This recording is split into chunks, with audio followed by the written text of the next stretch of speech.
facture, tu ne peux pas faire une prépa. Avec la bourse, tu t'en sortais pas? Non, je pouvais pas parce qu'après il y avait 30 000 balles d'école de commerce à lâcher, c'est payant. Hein. Un HEC c'est 17 000 euros. Hein. Mais c'est naïf de se dire, une fois que je suis à HEC, je suis done, je Mais pourrais je fais lever. comment pour les 17 000 euros? Je peux pas T'empruntes. emprunter, ma mère, elle a pas d'argent. Comment tu fais pour vivre Ils avec peuvent deux prêter à enfants? toi, ils peuvent pas prêter à ta mère, à toi. Tu peux pas, t'as pas de garant. Ils te prêtent pas si t'as pas de garant. J'ai fait 4 banques pour obtenir un prêt, je n'ai jamais eu de prêt. J'ai eu un prêt quand j'ai demandé à une de mes tantes de se porter garante pour moi. Et j'ai dû faire une lettre de reconnaissance de dette et c'était un prêt pour partir à l'étranger. J'avais déjà un peu d'argent sur mon livret A et tout et j'ai fait un dossier, laisse tomber béton. Et même la banquière me dit, mais je suis désolée, je peux pas. Je dis, mais je vous sors mes diplômes et bien sûr que je vais le faire et tout. Non, vous n'êtes pas solvable. Ok, donc les concours parallèles pour faire admis sur titre et accéder aux top écoles de commerce, tu te dis c'est pas possible parce que j'ai pas de thune.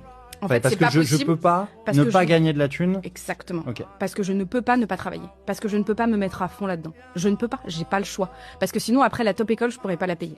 Puis c'est tout bête, hein, mais je regarde sur internet, HEC, ESCP et SEC, bah c'est plus cher. Je peux pas. Je pourrais pas les payer. Donc en gros, pour d'autres, le hasard en fait va peser même plus lourd que le talent. Dans une étude de Pluchino, Biondio et Passidarda, les plus talentueux ne sont pas ceux qui réussissent le mieux, mais c'est l'environnement et la chance qui vont jouer des rôles décisifs dans l'accès au succès. Et donc les personnes issues des classes populaires qui vont réussir, en définitive, vont rester des exceptions qui vont confirmer la règle. Ce qu'on appelle aujourd'hui les transclasses, là.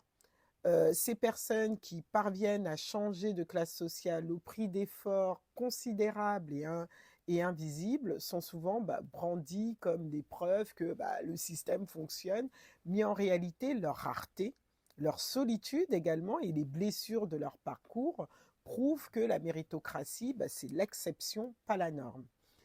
Des sociologues comme Chantal Jacquet ou Adrien Naselli rappellent que ces trajectoires sont marquées par des tensions identitaires internes et des renoncements extrêmement douloureux qui sont renforcés par la violence symbolique constante auxquelles ils font face. D'où la nécessité, selon moi, pour les groupes minoritaires de s'organiser.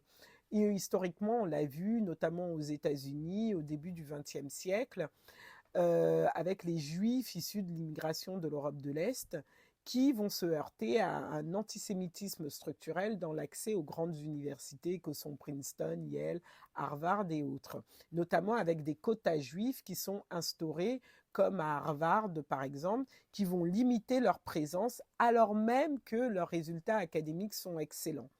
Et donc en réaction, les communautés juives vont mettre en place leurs propres institutions éducatives, vont développer le mentorat intercommunautaire et vont cultiver une culture de l'excellence fondée sur la solidarité et l'organisation.